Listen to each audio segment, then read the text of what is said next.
ಸಿರಾಕನ ಗ್ರಂಥದಿಂದ ವಾಚನ. ಅಧ್ಯಾಯ 48, ವಚನಗಳು 1-4, 9-11.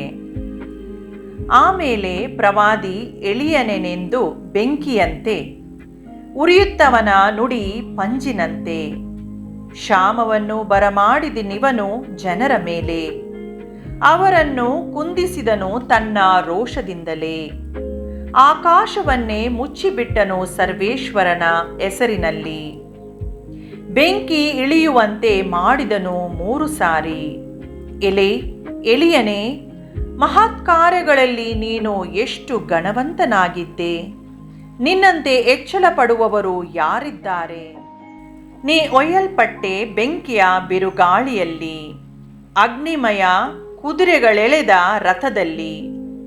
ಕೋಪ ರೌದ್ರಕ್ಕೆ ಇರುವುದಕ್ಕೆ ಮುಂಚೆ ಅದನ್ನು ಶಾಂತಪಡಿಸುವುದಕ್ಕಾಗಿ, ತಂದೆಯ ಹೃದಯವನ್ನು ಮಗನ ಕಡೆಗೆ ತಿರುಗಿಸುವುದಕ್ಕಾಗಿ, ಇಸ್ರಾಯೇಲಿನ ಕುಳಗಳನ್ನು ಯಥಾಸ್ಥಿತಿಗೆ ತರುವುದಕ್ಕಾಗಿ, ತಕ್ಕ ಕಾಲದಲ್ಲಿ ಗದರಿಸುವಾತ ನೀನೆಂದು ಬರೆದಿದೆ ನಿನ್ನ ವಿಷಯವಾಗಿ.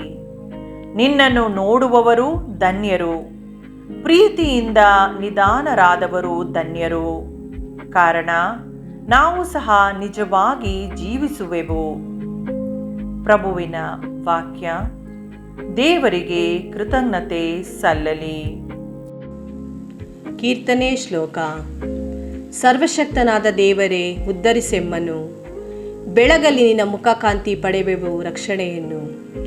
ಕಿವಿಗೊಟ್ಟು ಆಲಿಸೋ ಇಸ್ರಾಯೇಲಿನ ಮೇಷಪಾಲನೆ.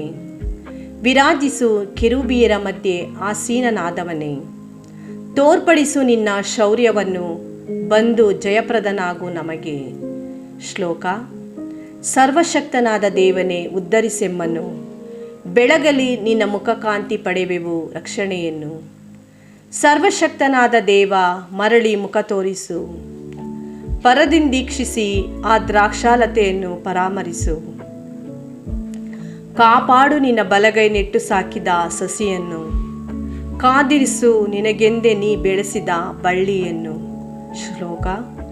ಸರ್ವಶಕ್ತನಾದ ದೇವನೇ, ಉದ್ಧರಿಸೆಮ್ಮನು.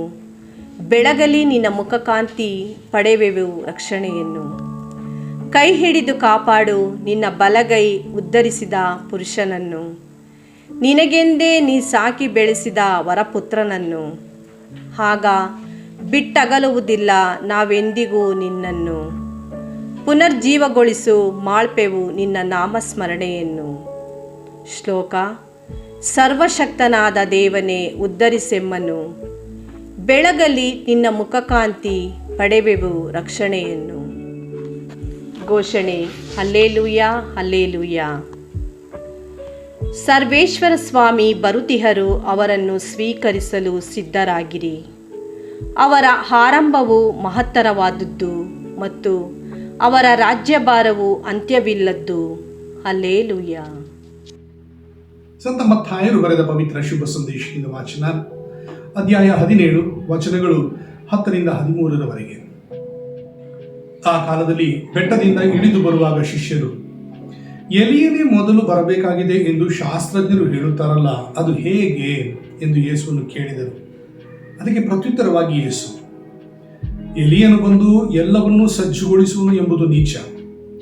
ಆದರೆ ನಾನು ನಿಮಗೆ ಹೇಳುತ್ತೇನೆ, ಎಲೀಯನು ಈಗಾಗಲೇ ಬಂದಾಗಿದೆ. ಜನರು ಆತನನ್ನು ಗುರುತಿಸದೆ ತಮಗೆ ಇಷ್ಟ ಬಂದ ಹಾಗೆ ಹಿಂಸಿಸಿದ್ದೂ ಆಗಿದೆ. ಅಂತೆಯೇ ನರಪುತ್ರನೂ ಅವರ ಕೈಯಿಂದ ಯಾತನೆಯನ್ನು ಅನುಭವಿಸುವನು ಎಂದರು. ಅವರು ಹೇಳುತ್ತಿರುವುದು ಸ್ನಾನಿಕ ಯೋಹಾನನನ್ನು ಕುರಿತೆ ಎಂದು ಪ್ರೇಷಿತರು ಆಗ ಅರ್ಥ ಮಾಡಿಕೊಂಡರು. ಪ್ರಭುವಿನ ಶುಭ ಸಂದೇಶ. ಕ್ರಿಸ್ತರಲ್ಲಿ ನಿಮಗೆ ಸ್ತುತಿ ಸಲ್ಲಲಿ.